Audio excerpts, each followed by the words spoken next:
आज हम लोग बात करने जा रहे हैं सेकुलर की।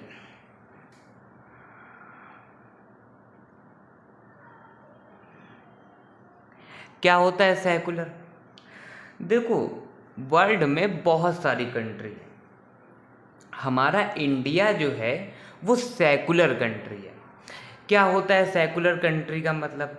देखो, सेकुलर कंट्री का सिंपल सा मतलब होता है कि ये जो कंट्री है वो किसी भी रिलीजन को सुप्रीमेसी नहीं देगी।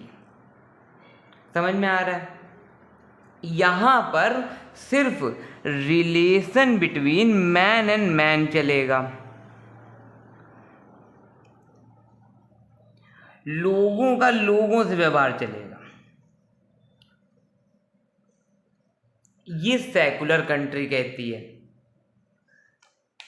अब ये सवाल है, क्या 42nd अमेंडमेंट के पहले, 42nd अमेंडमेंट की अगर हम लोग बात करें, पेन नहीं चल रहा है आज, 42nd अमेंडमेंट की अगर हम लोग बात करें, क्या 42nd अमेंडमेंट के पहले सेकुलर जो है वो क्या हमारी कंट्री में नहीं था? क्या हमारी कंट्री सेकुलर नहीं थी? तो ऐसा नहीं है, हमारी कंट्री पहले भी सेकुलर थी।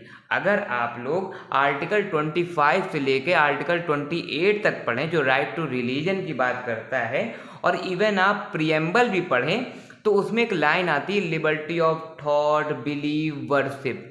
ये जो लाइन लिखी हुई है ये सेकुलर को इंक्लूड करती है। ये इस अमेंडमेंट में जो सेकुलर वर्ड अलग से लिखा गया है प्रियम्बल में, ये सिर्फ इसको डिस्क्राइब करने के लिए गया है, अलग से लिखने की एक प्रक्रिया है। पहले से ही सेकुलर हमारी कंट्री है। अब मैं दो इंपॉर्टेंट केस की बात करता हूँ। आप सभी लोगों ने बेसिक स्ट्रक्चर के बारे में सुना होगा। अगर नहीं सुना है तो मैं किसी अपनी वीडियो में बेसिक स्ट्रक्चर के बारे में बताऊंगा।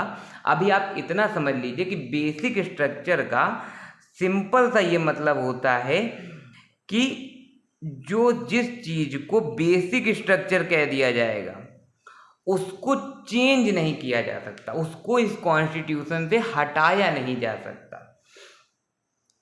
समझ में आया? तो एक केस था SR बॉम्बई केस था। यहाँ केस लिख रहा हूं मैं, डिस्क्रिप्शन में भी लिख दूंगा। SR Bommai versus union of India का। इस केस में सेकुलरिज्म को बेसिक स्ट्रक्चर का पार्ट माना गया। एक केस और है, क्योंकि अभी हम लोग सिर्फ बात कर रहे थे सेकुलर कंट्री के बारे में, अब हम बात करेंगे उसके मतलब के बारे में, सेकुलर का रियल मीनिंग क्या है। तो सेकुलर का रियल मीनिंग एक केस में बताया गया। वो केस का नाम है Aruna Roy versus union of India. इस केस में क्या हुआ था, थोड़ा मैं फैक्ट बता देता हूं। देखो, 2002 में एजुकेशन पॉलिसी आई थी, गवर्नमेंट के द्वारा एजुकेशन पॉलिसी आई थी। उसमें बहुत सारे रिलीजन्स की मोरालिटी को चैप्टर्स वाइज इंक्लूड किया गया था सिलेबस में। तो केस हुआ कि ये जो आप कर रहे हैं ये हमारे सेकुलरिज्म का वायलेशन है।